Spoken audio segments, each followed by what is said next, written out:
Okay, so remember that in the previous lectures, we pointed out that Mill wants to add another dimension of evaluation of pleasures in terms of their utility to Bentham's list. And this addition is the quality of pleasures. Okay, and the way that Mill thinks of this is that when the quality of a pleasure is higher, then that automatically makes that pleasure preferable to ones with lower quality.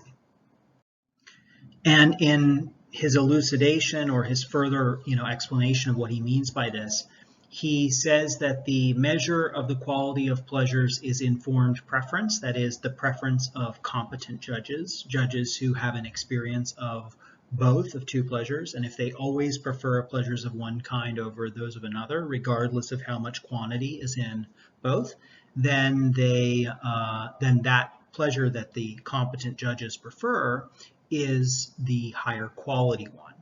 And he also thinks that competent judges do generally prefer pleasures that employ higher faculties, which include things like learning, the arts, and noble actions. And then all of this results in utilitarianism having a slightly different set of outcomes for Mill than it does for Bentham. Two additional arguments that Mill makes at this point, as he's, again, all of this is responding to the swine-like objection, okay? So two additional arguments that he makes here are as follows. First, Mill points out that there may be no other way of telling which pleasures are more preferable, even in terms of quantity, than informed preference. That's his sort of first argument. If the only way that we tell whether one pleasure is of higher quantity than another is the preference of those who have an experience of both, then that already suggests to us that we shouldn't be concerned about this preference reading of the quality of pleasures either. And the second point is that so far he has bracketed the question of which among a series of actions is more morally preferable according to utilitarianism. Remember, utilitarianism says that we ought to act in such a way that we maximize pleasure for everybody, not just for ourselves. So far, when he's talking about informed preference and about the quality of a pleasure being determined by the preferability of that pleasure among informed judges, he's basically just been talking about what people prefer in terms of their own happiness. And that's been an important part of his argument because he, again, wants to make the case that higher quality pleasures do lead to more happiness for people than lower quality pleasures.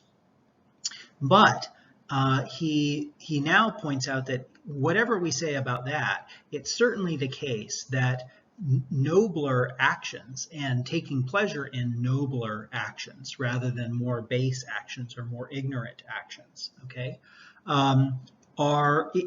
has the result of generating more pleasure overall, that is more pleasure for other people.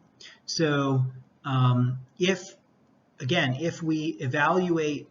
we look at the question of what should we do and what kinds of pleasures should we prefer in terms of our own decision making, if we examine that question from the standpoint of what set of choices will generate more pleasure overall, that is, what set of choices will satisfy the utilitarian standard overall, then it does that is for everybody, then it does seem like we should prefer the nobler and the higher faculty pleasures anyway, because those are going to generate, like, for instance, pleasure taken in inquiry, in scientific inquiry, pursuit of truth, that can generate new technologies and that can help to solve social problems. Pleasure taken in the arts and music can generate additional pleasurable things for other people to enjoy, though the argument may be a little bit harder to make there, as we saw with the Shakespeare example. And pleasure taken in noble actions, that is, kinds of ethical actions, right, certainly will generate more pleasure overall, because those actions are more likely to help other people to feel better and be happier with their lives. Because by acting nobly, we may, for instance, start a charity or help to care for people in need, or help to lead a society in a way that leads to more happiness overall for the members of society. So these nobler actions are likely to have greater utility effects, and so that's an additional argument for why we should prefer the nobler pleasures over the baser pleasures. One final point that I want to make with you is to talk about a thought experiment, what's called a thought experiment, which is a kind of imagined scenario that helps to make a case for one or another position. Okay, so thought experiments are used a lot in philosophy, they're used a lot in ethics, and they're used also in, for instance, physics. There are some really famous thought experiments. Schrodinger's cat is an example of a thought experiment, and other experiments in thought experiments in quantum physics have been very influential. Again, the point of a thought experiment is to raise some question or to make some point about usually some other subject matter. So the thought experiments are just kind of imaginary cases. They sometimes look kind of like science fiction examples, but they're used for another purpose. Okay, so this thought experiment that I'm about to describe for you, the thought experiment of the pleasure machine, or sometimes called the happiness machine, is supposed to raise a question about whether happiness or pleasure really is the most important thing for us to try to maximize. And so the thought experiment is sometimes used as an objection to utilitarianism. In fact, it's very similar. The objection that's presented by the pleasure machine example or thought experiment is very similar to the objection that we've previously called the swine-like objection. So here is the thought experiment. Imagine that there's a machine that if you get inside, or if anybody gets inside this machine, okay, then they're going to experience very high levels of pleasure, and they experience those high levels of pleasure continuously, okay. The machine will feed them, will keep them, their body healthy and all of those things. Just inside the machine, there will be some way of keeping them relatively in relatively good shape physically, okay. But all of their experiences and whatever, it's just going to be experiences of being in the machine and experiencing this pleasure. Okay, so the question is, should we get in the machine? Should we ourselves try to spend as much time in the machine as possible? But even more importantly, should we encourage other people to get in the machine and spend as much time there as possible?